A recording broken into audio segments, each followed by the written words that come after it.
Okay. So this is Facing Hard Questions number 7. Today's question is a doozy, if I do say so myself. The way that I framed it for the newsletter and for the discussion today is, does God punish people for sinning with plagues or through acts of violence by human aggressors? And if not, how do we understand passages that seem to indicate that this is true?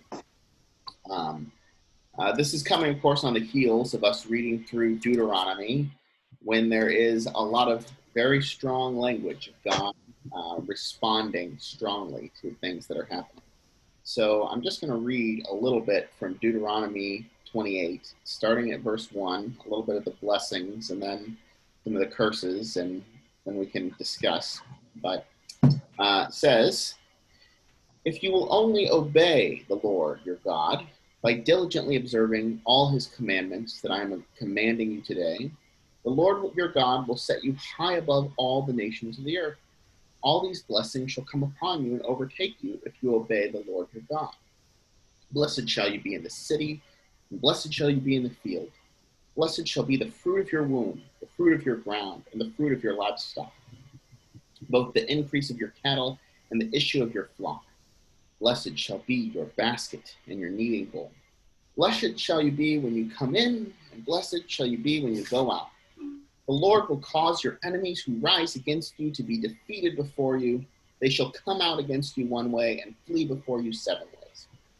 The Lord will command blessing upon you in your barns and in all that you undertake. He will bless you in the land that the Lord your God is giving you. And it goes on. There's a little bit more about blessings. But I want to jump now to the cursing, starting in verse 15.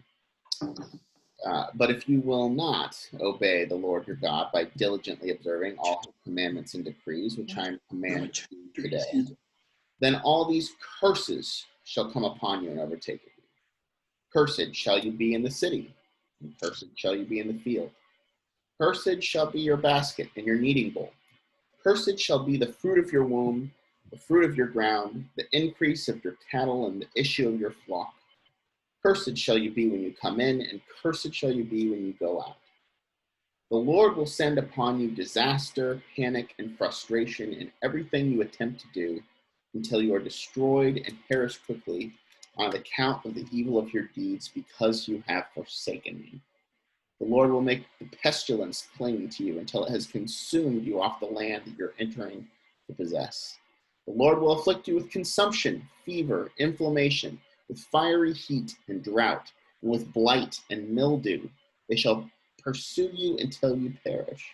The sky over your head shall be bronze, and the earth under you iron. The Lord will change the rain of your land into powder, and only dust shall come down upon you from the sky until you are destroyed. And believe it or not, that's the nice part of this chapter. It goes on, and it gives some very vivid descriptions of physical afflictions, boils and whatnot that will happen.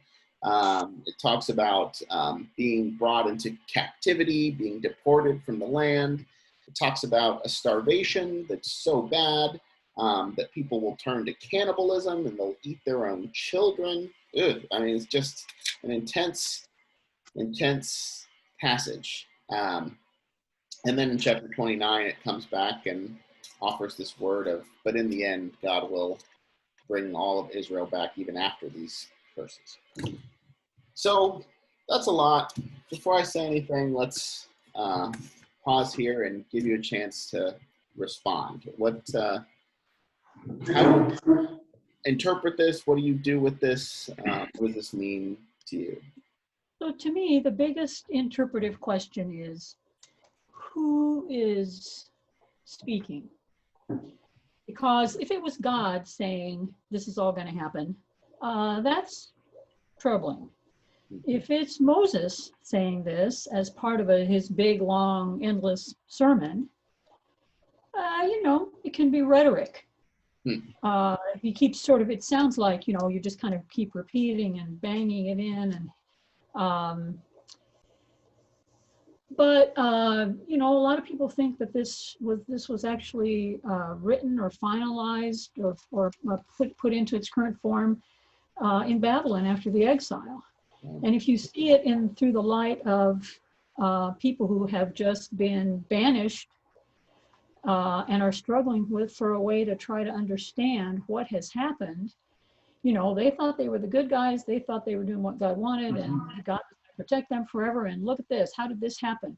And so one of the ways of understanding what had happened, I mean, this is a little bit like Job, you know, one of the ways of understanding what had happened was to say, well, we sinned, you know, look at these kings who did the wrong things, and look at the wrong things we did as a nation. And it's no wonder God has kicked us out. And maybe if we're good and we really pray, you know, maybe we'll get a chance to go back. There's language in Deuteronomy 30 about returning from the countries where you've been exiled. That sounds a lot to me like it's written in Babylon. So I think that's kind of the key interpretive question: is who really is speaking these blessings and curses? Thank you. That's very good. Anybody else want to respond or or have a different comment? I have a kind of procedural question. There are a number of places. I'm wondering what are the differences in expectations that God has for the people. A number of different places, it talks about commandments, statutes, and ordinances. Is there a clear way to differentiate among those? And are some of those more important to God than others? I think that, as I understand it, there has been a lot of rabbinical and Christian discussion over that distinction over the years. I don't know enough to know how much the text itself makes those distinctions, except that I'm pretty sure that I think the 10 Commandments are usually set apart from the others. You know, it says in first God gives the 10 Commandments in Exodus 20, and then I think in Exodus 21 it goes on and says, these are the ordinances that you shall set before them, as though everything that follows the 10 Commandments is in a different category. That being said, I think the text also sometimes uses the language of commandments or commanding, even for stuff that is in that section. So that's a really good question. A lot of people have, I think, raised that over time. Does anybody else know more about that than me? Wilma does. I'm sure Wilma knows more than me. That goes without saying. So are God's expectations just as firm for each of the three? And the consequences the same for disobeying any of the three? Good question. You could make that argument. You could make that argument that it's talking about commandments, and maybe that means the 10 Commandments. If I remember, I feel like it talks about the whole law, or following the whole law. And so my sense is that the intention of the human author, at least, is probably to refer more broadly to the whole thing. But I mean, that's just my opinion. Anybody else want to weigh in on this? I mean, that's another really good question. Well, people have done word studies on these words. There's a thing called the Theological Dictionary of the Old Testament, and you can look up the different words, and it'll sort of compare and contrast how they're used. But they often come in these sequences, the statutes and the ordinances, and there's often several of them clustered together. But I don't remember ever seeing anything about the weight of them being different. The importance of, in terms of your question. I mean, I find that a fascinating question, but I don't remember ever seeing anything of Thank you. that nature. And I would agree with that. But I would also say that I feel like, without even using that language, the text does generally hold the 10 Commandments up. The narrative holds the 10 Commandments up as being of a different degree of, I mean, they're written by God on stone, right? So I do think that, and we see this in the New Testament too, there's some differentiation. Paul makes a differentiation in Corinthians when he's giving advice about marriage. He's like, well, this is my opinion. It's not what Jesus said, as if to suggest that, you know, Jesus's words were higher ranking than Paul's, which I appreciate that Paul's willing to make that distinction. That's quite a concession for Paul. Yes, it is. It is a rare one. Well, all right. So maybe I'll bring a few more concepts into this, and of course, everyone can feel free to jump in whenever. But this question about divine punishment, does God punish people for sinning through plagues or other physical things? I think it has a few different components to it. There's a component about divine intervention. Does God intervene in human affairs, generally speaking, and in what way? I think that most Christians would say that yes, God intervenes, but is that just in the form of kind of speaking truth to us, guiding us through the Spirit, kind of in our minds? Does God really pick up rocks and like physically intervene with the laws of nature? So that's one piece of it. I also think that there's an element of the question of punishment in general. And maybe this isn't something that you all think about a lot. That's not fair. I'm making an unfair generalization. I'll say that there's a lot of parenting literature that I've been reading in the past couple of years that is trying to move away from the concept of punishment in general. And so for me, even if you don't have the language of plagues and boils and starvation, the concept of God punishing is a little bit hard to swallow. And so there's this question of divine intervention, there's this question of punishment.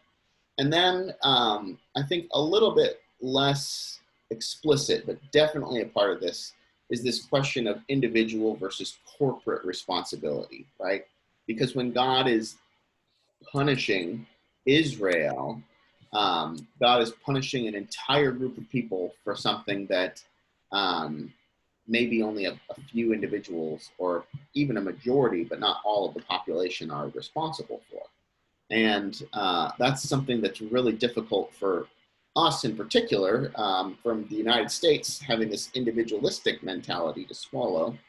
But I think some of it's appropriate. So those are kind of the three routes that I would like to explore. I don't know if anybody wants to jump in one of them, or I could ask some more questions, but this question of what does divine intervention mean? Can punishment ever be good? And how do we tease out the individual versus corporate elements of this this way of God speaking to Israel?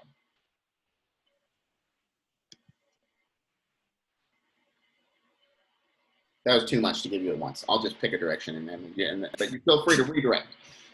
So let me start with the divine intervention question.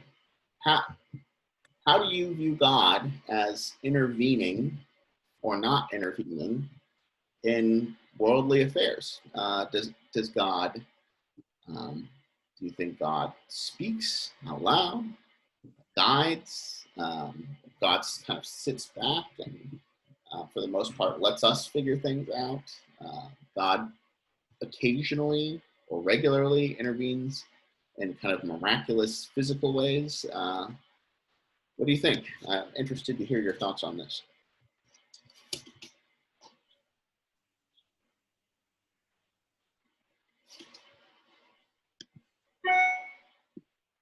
I often think of just the natural consequences of our actions. I mean, it says in the Bible, God visits the sins of one generation to the next. And when I sin and my children kind of pick up on, I mean, what I do affects them. And so it does follow down through the generations. Looking at it in a psychological way, if my grandfather committed suicide, suddenly for me or for the people in that family system, that becomes I'm not saying suicide's a sin, but just consequences. Suicide then suddenly becomes an option because in their minds, well, my grandfather did it, so it's an option for me. And I think we can go back, and there are studies that kind of show that suicide follows the generations down. So the natural consequences of our actions follow us, and I'm not sure God's doing it. I think it's just that natural consequences. And back in the Old Testament, the gods were everywhere, and so yeah, naturally God did it to me, and yet it's just kind of my interpretation is a lot of it is just the natural consequences of living and doing the wrong thing, and it just follows us down from generation to generation. And so if I can follow up, if we pray for God to intervene in that model, what would God's intervention look like? Well, in the psych area, the intervention would be, okay, I become aware that, okay, my grandfather committed suicide. I almost keep talking about suicide. Okay. Well, it just comes to mind. But my then response is, oh, well, that's not an option for me. And so I teach myself and I teach my children that that's really not an option. And I think that's God kind of coming in and saying, okay, let's figure out a healthier way to live, healthier way to manage our stress. I guess, and I'm going to jump to God's intervention in my own life. I look back and I see, well, the only explanation I have that I'm alive is that something interfered with how I was progressing, and I'm alive now. And I don't have any explanation other than to say, well, God helped me with that. Mm-hmm. And I think many of you know of my train experience where train track in the middle of two roads, you could cross over. When the train came by, the light would turn red. I was going to turn onto the better road. The light was green when I got into it. It must have turned yellow or red when I was actually making the turn. And by the time I stepped on the brake, I was less than 3 feet from the train. Now, what stopped me from, I see God as saying, okay, you got to stop. Because that the only explanation I have is that I was going through. And then all at once, I stopped. Did God do that? That's how I see it happening in my life. But that's just how I see it. I appreciate that. That's a very rich story. And so what I'm hearing primarily, and correct me if this is wrong, is that you see God's intervention primarily in the form of revelation, whether it's in the form of revealing kind of a family dysfunction and a way out of it, or a kind of word stop to your subconscious or whatever. There's kind of this understanding that God intervenes by speaking to us primarily. Is that fair? Yeah, I think that would be fair. Okay. One of the places that I hear this coming up a lot is in regards to healing, praying for healing. And when somebody is sick, if you only pray for, that they can tolerate whatever's happening or whatever, then it's kind of like you're failing to claim the promise or whatever. Mm-hmm. And, and when somebody, like when my sister was 3 years old, she had cancer. And because my parents were missionaries, people in the denomination all over the country were praying for this little missionary child with cancer. And she survived. So, of course, everybody then said, well, it was because we prayed that she survived. But then when my mother had cancer, and people were saying, if we had enough faith, we just need to claim the promise, but she didn't. Mark didn't, so, but that's the place that I hear it coming up a lot. And if somebody does survive, then we all say it's because we prayed really hard. But then what do we say when we pray really hard and they don't survive? Or my mother had a friend whose daughter had a very, very difficult birth. And my mother was praying desperately that that baby would survive. She did survive, but with serious, serious brain damage.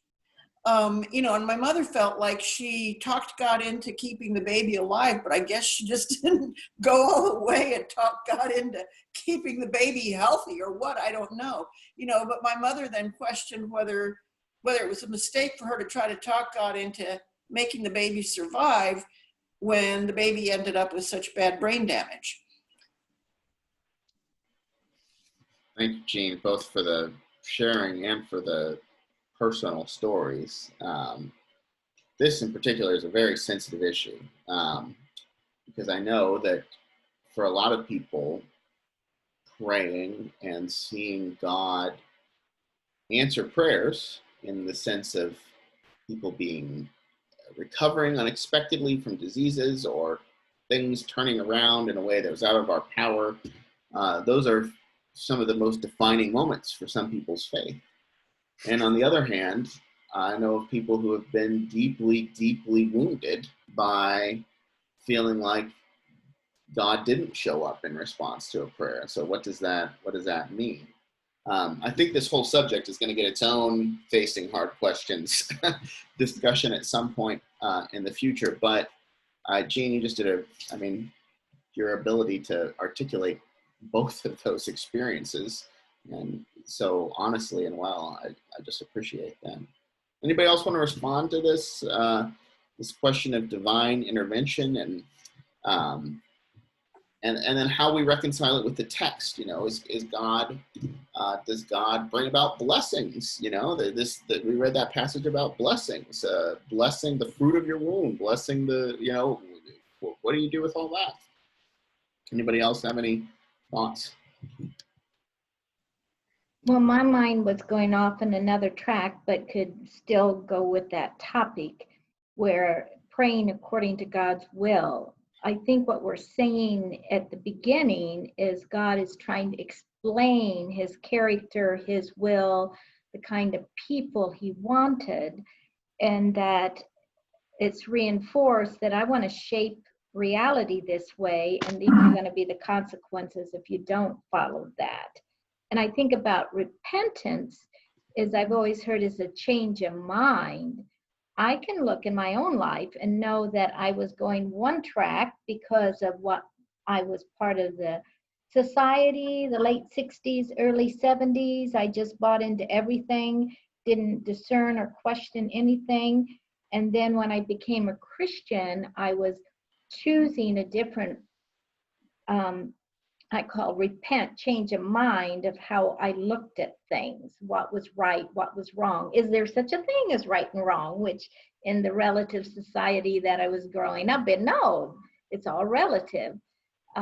So I do think even when the answers of how do we pray when somebody's sick, praying according to God's will, I've often heard that prayer is as much as changing us and changing our minds about things and changing circumstances. And that from the beginning, God is trying to, this new covenant, this new mindset, this new way of being is to have his mind and his ways and to think as he does. And that's revelation.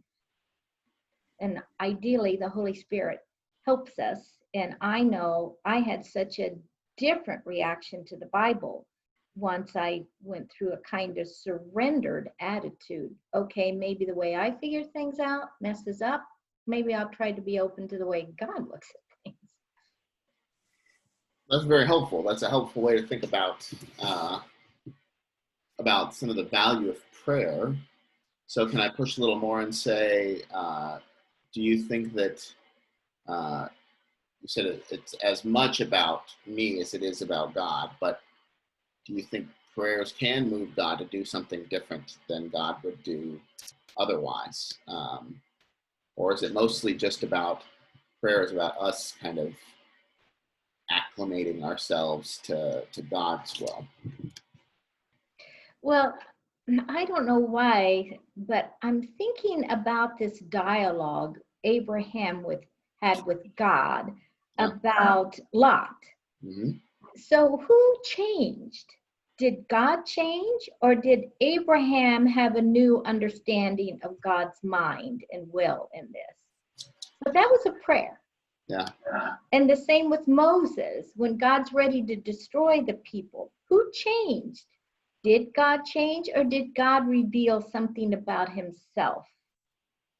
Those are where those interactions that one would say Abraham's intervention changed God's mind, or Moses' intervention changed God's mind, or did Abraham and Moses have a new revelation of God? Those are rich questions. Anybody else want to respond? In the case of Abraham, I don't think God ever ended up changing her mind or his mind, because in the end there weren't 10 righteous people in Sodom anyway. So God would have just, okay, well, I tried, but he still ended up destroying Sodom, is my recollection of the story, right? So we don't know if God would have changed his or her mind in that story. With Moses, I mean, what you were saying about God, it being a situation of God revealing God's own character, is kind of the way I see it. Just remembering, preparing for my sermon last week, and I think that particular thing we talked about there was God talking about destroying the people, and then Moses intervening, and we see that so many times happening, and God then changes mind. But Moses was pointing out to God, this is who you are. Show your power. And I think it's just saying more about the relationship of the people of God and these people like Abraham and Moses and whoever else that had that kind of relationship with God. And that's what comes to us is the end result, of who God really is. But for me, as far as divine intervention, I sometimes feel like it's something more that I can see in retrospect about something, over time, after the passage of time, and then looking back and looking to see where God was at work in these situations. And sometimes you can't see it. Sometimes you can see it when it's happening and you're in the midst of it, certainly depending on how open your eyes are and how open your heart is. But other times it's more possible later and looking back, and then you can sort of discern where you see God at work in that situation. Yeah, that fits pretty well with some of my own experience. I've talked about how in college I went through a real faith crisis period, and it terrified me because I did not want to lose my faith. I thought I wanted to be a pastor, and it's hard to do if you don't believe that Christianity is true. And so one of the ways that I explored it was by trying to study miracles. There have actually been a few different scientific studies that have been done about whether prayer has any efficacy in hospital patients, or studies. There's a whole department of the Vatican that kind of evaluates miracles to assess whether or not somebody can move on to sainthood, right? Like you have to have a certain number of miracles ascribed to you. And so there's this whole board that does this. And, the more I looked into it, the more I realized that there's no objective way to, even in these extreme cases, to assess whether a miracle happened or not, right? People don't know. In hospitals, they pointed out, well, someone was praying for this group but not for the other, but how do we know that there weren't other people praying for the other? Or what if they're praying to different religions? Or, how can you, or, all you can say is that something unexplained happened, or something that makes sense happened. And so my own view, I do think that God occasionally intervenes in the natural cause and effect chain, rarely, but when God does, I think it's always connected to a sign, a message, it's interesting that the New Testament doesn't really have a language for miracles. That's a more recent way of us trying to make sense of the New Testament. It talks about signs, and a sign doesn't necessarily have to be miraculous, as in something that couldn't have happened otherwise. It's just a way where it's very clear that God was at work. Anyway, I'm rambling a little bit, but I appreciated your thoughts on that, Sabrina. May I say one other thing? Yeah, of course. Well, and it's just putting out more struggle around divine intervention. I mean, there's so much to be said about it in one way or the other. But an example of what causes me to really struggle, partly what Jean said, that was a reality in my own life too, when all the prayers in the world didn't keep my father from dying as a younger man. Well, young, he was 58, but that's young. Anyway, but also, I mean, watching that video of George Floyd, how, long it went, and you're watching it and you're saying, surely now God will stop this thing from happening. And you're just looking at the officer looking in the camera, and it's going and it's going, and he's pleading for his life, and he's crying for his mother, and he's saying, I can't breathe. And, is the problem because there weren't people praying at the time? Because, people weren't there to pray or know about it and pray? Or is that why God didn't intervene? I mean, I don't think so. But why wouldn't God intervene in a situation like that, and yet intervene in some other situation where, something went well, or someone was healed, or someone wasn't killed? That's what I struggle with. I don't have answers to that. But how would God be making these choices? I'm not sure God is making those choices. That's the thing, because I just don't see God making those choices. But that doesn't mean God doesn't intervene. I just don't know quite how. That's why I say looking back sometimes to see how is God at work is a more helpful way for me to think about it. Yeah, thank you. That's I believe that that God could intervene in supernatural ways, but I think that usually God does not interfere in the way things work from what we know from the natural and social sciences. Mm-hmm. Yeah, I would agree. And I think that when bad things happen, they to a large extent they are randomly distributed. Mm-hmm. Yes. And when at least one time when Jesus was, I forget which situation it was, where it was a healing situation where somebody asked Jesus, who sinned, this person or their parents? And he said, neither. Right. You're thinking of the blind man in John chapter 9. Yeah, that's a great text. And there's also another passage where Jesus makes a very similar comment, I think in Luke 13, where there are some people talking about a tower that had collapsed on some others. And they say, like, and Jesus says, well, they're not more sinful or guilty than anybody else, as if to suggest just what you said. This is a very important conversation. Others are welcome to comment, but I do want to save some of this for later. I mean, I think this is a big enough subject that it will merit this more facing hard questions discussion on its own. And I kind of want to think about the punishment component. Pause for a second. Is everybody okay with me reading another passage, or does anybody want to throw another word in about divine intervention before we shift?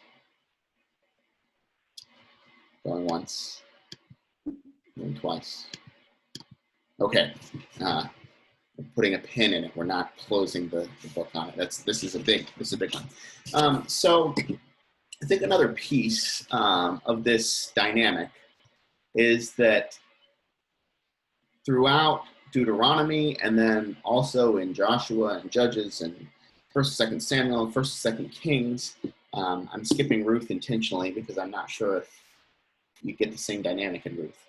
You have this emphasis on God is trying to teach a lesson. God is trying to discipline the people through these experiences, right? Even into the prophets, right? There's this sense that I punished you because I wanted you to know not to do that. I want to read this passage from Deuteronomy 8, verses 2 through 5, because I think it really captures some of this. Remember the long way that the Lord your God has led you these 40 years in the wilderness in order to humble you, testing you to know what was in your heart, whether or not you would keep his commandments. He humbled you by letting you hunger, then by feeding you with manna, with which neither you nor your ancestors were acquainted, in order to make you understand that one does not live by bread alone, but by every word that comes from the mouth of God. The clothes on your back did not wear out, and your feet did not swell in these 40 years. Know then in your heart that as a parent disciplines a child, so the Lord your God disciplines you. And as Martha said, I do think that, especially in Deuteronomy, we are getting some late reflections, like perhaps Babylonian era reflections on everything that has happened to Israel so far. But this becomes a very big theme in terms of how people read Israel's history. And I think a lot of Israelites found this comforting. I don't know if all of us would find it comforting, but this idea that even these horrible things that happen are a part of a loving parent who is trying to discipline the child for their good. What do you do with that? Do you see any validity in this concept that God uses difficult circumstances or suffering to discipline people?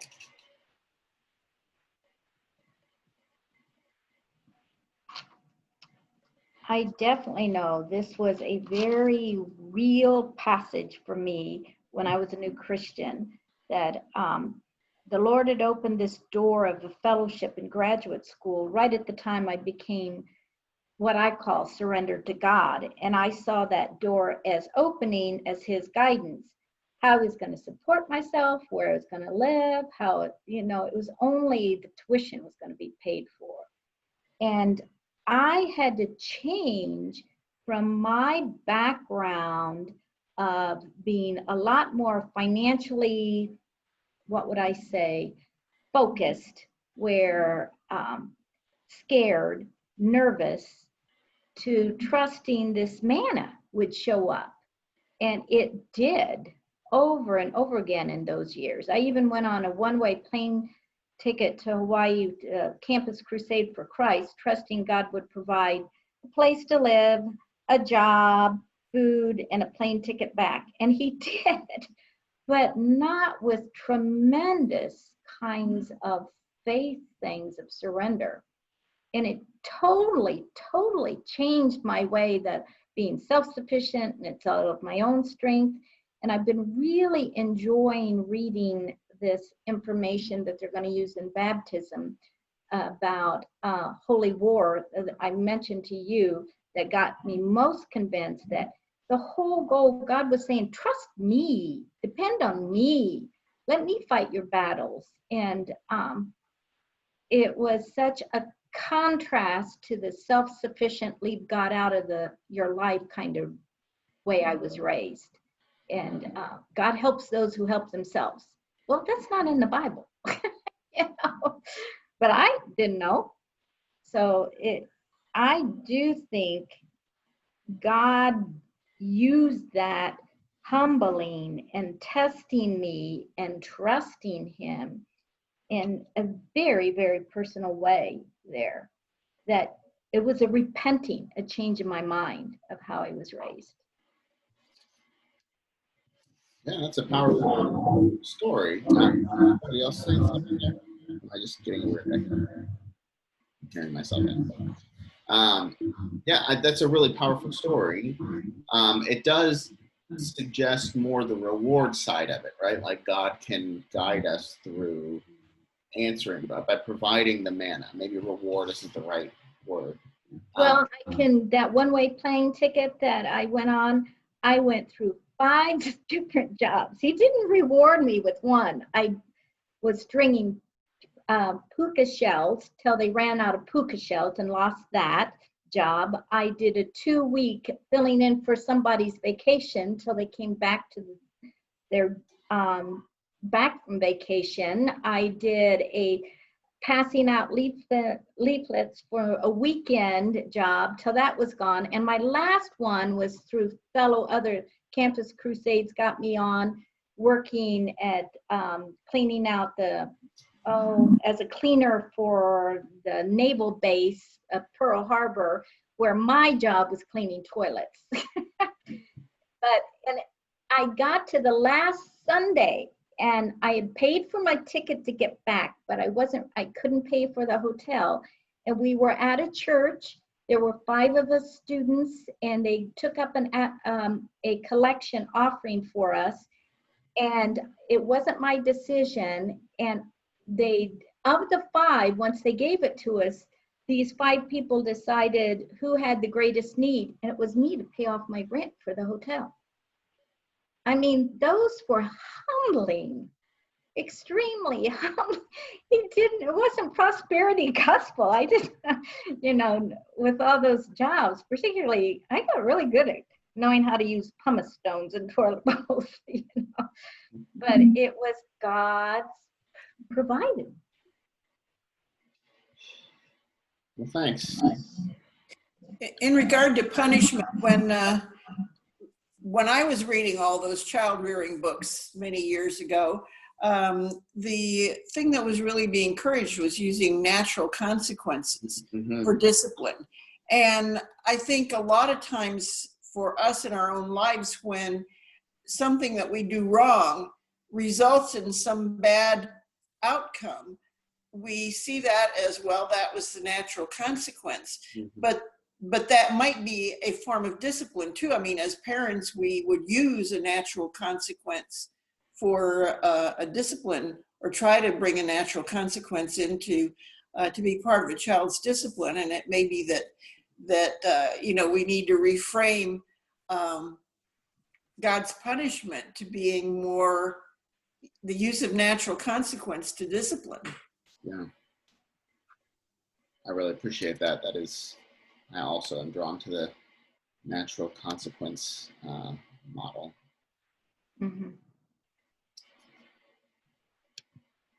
Well, my training of natural consequences, I should not have taken that trip on a one-way ticket.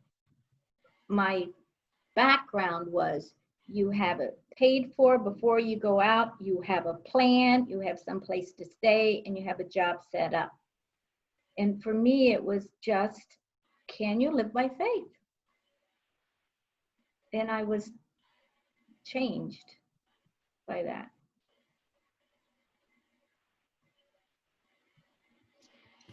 Any others have thoughts about punishment, or what you make of these words where God says, I will punish you, I'll bring these boils, I'll bring these, all these difficult consequences if you don't obey?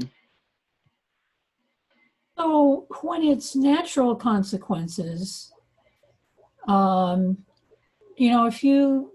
a man goes out and has sex with a prostitute and gets gonorrhea, that's a natural consequence. Yeah. I don't think that troubles us in terms of thinking about punishment. Right. I think what troubles us is when it doesn't feel like it matches. Right. Like people do bad things and don't seem to get punished. This is David. Why do the wicked prosper? The whole Psalms are full of all this stuff. And, or why do bad things happen to good people? So it's when it doesn't seem to fit the natural consequences that we're troubled by it. Is it random? Is God picking on me? Did I do something wrong that I didn't realize?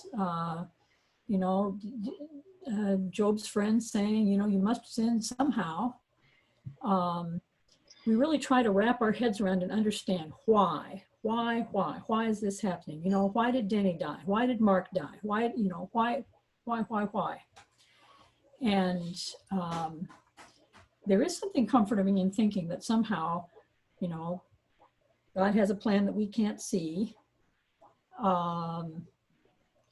We're only seeing the loose threads on the back side of the tapestry. Okay, all right, there is something comforting about that, but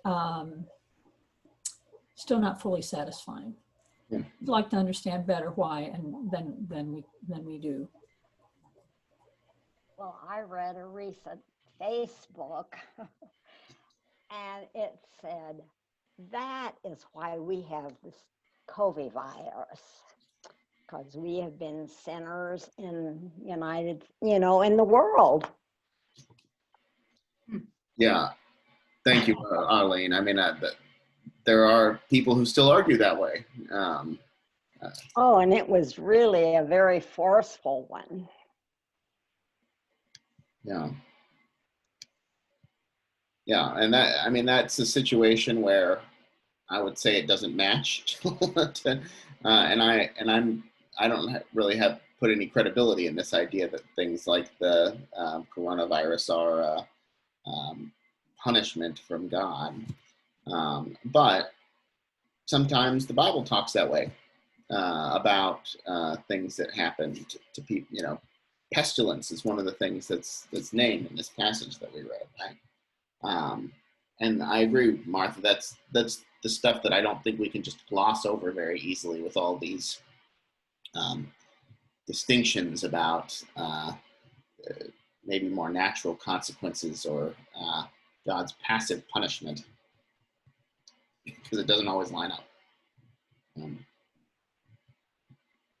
But it does create some of those negative attitudes Christian have. The hurricane and Katrina that wiped out was New Orleans was because New Orleans was so bad, or AIDS was because of homosexuality. And I don't know the answers to that when people raise that issue. But those are one of the things that have become the side of Christianity that makes it look that people see God in a very mean, punishing way. So I remember, like, with the COVID situation, and I don't really know if there was any truth to that. I think I read or heard somewhere that they thought that the development of the virus may have had some relationship to climate change and its effects on something or other. And I'm not going to be able to remember any of the details of that, but say that were true, or some of these other disasters, like some of these horrible hurricanes and tornadoes and things that are causing just fires, everything that are causing these really massive destruction relating to climate change. So for me, that I don't think God is sending those things as punishment for what we're doing to the planet, but God is saying, here's how you live in the world, right? You live peaceably with the world, you live gently and kindly upon the earth, those kinds of things.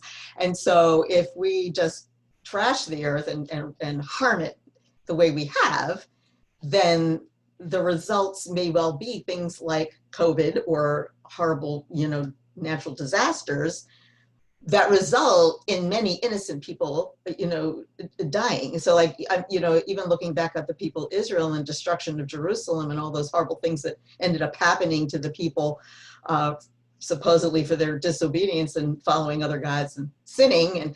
But you got to imagine that, thousands of good, faithful, God-following people were among those who were destroyed, right? And so, so I just kind of see it in this bigger way of a certain way that God is inviting us and teaching us, live like this.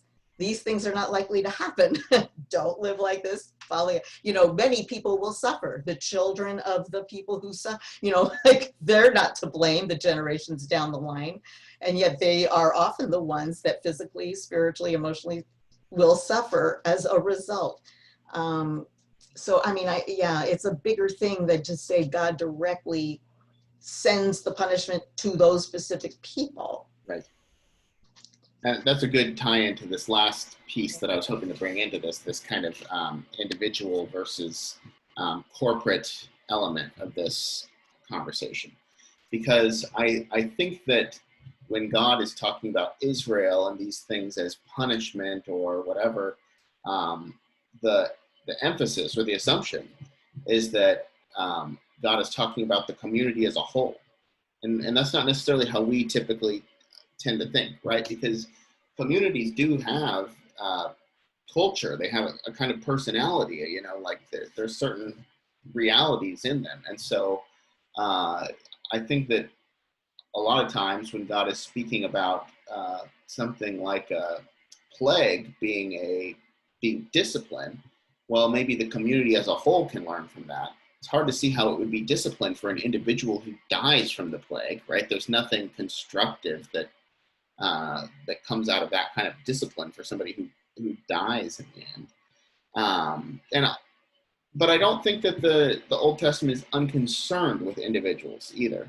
That the passage that I was trying to look for, there was some, that's the one I couldn't find just before we got on Zoom. There was some passage that really emphasized the importance of individual welfare. But certainly we already saw it in things like, even though the people are wandering in the desert, God is careful to spare Joshua and Caleb, who were faithful in that.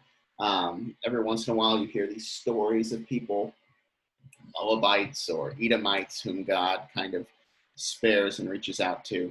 Later in the trajectory of the Bible, there will be a kind of reversal where God says, I will not punish the children for the sins of the parents, right? But honestly, it's not until the New Testament, maybe Daniel, but really the New Testament, when this idea of individual judgment happens, that there's any sense that there might be a fair way to treat each person according to what they've done and not just the community as a whole. But I think both of those pieces are important, right? And I think that that we would, if we didn't, as much as we don't like to get carried away with kind of this putting all of the pie in the sky theology, if we didn't have afterlife theology, there would be no hope for individuals who are just killed or horribly mistreated their whole life on earth. The only way that justice might work out for them, in my mind, is if God does something to redeem the situation after death. Anyway, that's a long speech, but this individual, this language comes up. I will, from Exodus 34, which is repeated in clips throughout the rest of the material. The Lord, a merciful and gracious God, slow to anger and abounding in love, yet by no means clearing the guilty, but visiting the iniquity of the parents upon the children and the children's children to the third and fourth generation. Herb already touched on that in his comment earlier. Does anybody else have any thoughts about this idea of an entire community getting punished for the actions of a few, or how you feel about that, how you make sense of that? Well, in all of this discussion, for me, it continues, kind of the God wound up the clock and then just let it run how it would. That's a lot easier to rationalize things, but there's too many things in the Bible that it seems like God just said, bam, Right. So those are going to continue to be problematic. I appreciate that. It's true. That's a very honest response. I mean, God strikes down, sends an angel to strike down Herod while he's blaspheming, right? That's the first example that came to mind when you thought of a bam moment. And there are a lot of those, and we need to be honest about that and how that's hard for us to reconcile with this kind of view that we have of natural consequences. Anybody want to make a final comment here? Yeah, punishing the community for the sins of a few maybe makes more sense than we in our individualized society think, because people don't become that kind of people out of context. Yeah. There is, I don't know. it's maybe not that simple. Right. I mean, this is something that we're having to wrestle with regards to racism, right? Like, and not just against Black people, but against Native Americans is a big example. Like, even though I don't think that I have ever done anything personally that would be prejudicially harmful toward a Native American, I am currently living on land and benefiting from the space that was taken away from Native Americans, right? So there is this sense in which we're all, we are connected to the sins of our ancestors, and I don't think that was all that disturbing for people in the ancient world. That it made sense to them. It's only now when we kind of have this illusion that we can just be individuals treated on our own behalf that we're offended by the idea that we should have to pay the consequences for something that one of our ancestors did. Thank you, Martha. That's one of the passages I think that I was looking for. Jeremiah 31:30, everyone will die for his own sin. Whoever eats sour grapes, his own teeth will be set on edge. Yes, I appreciate it. Any other comments as we kind of wrap this up?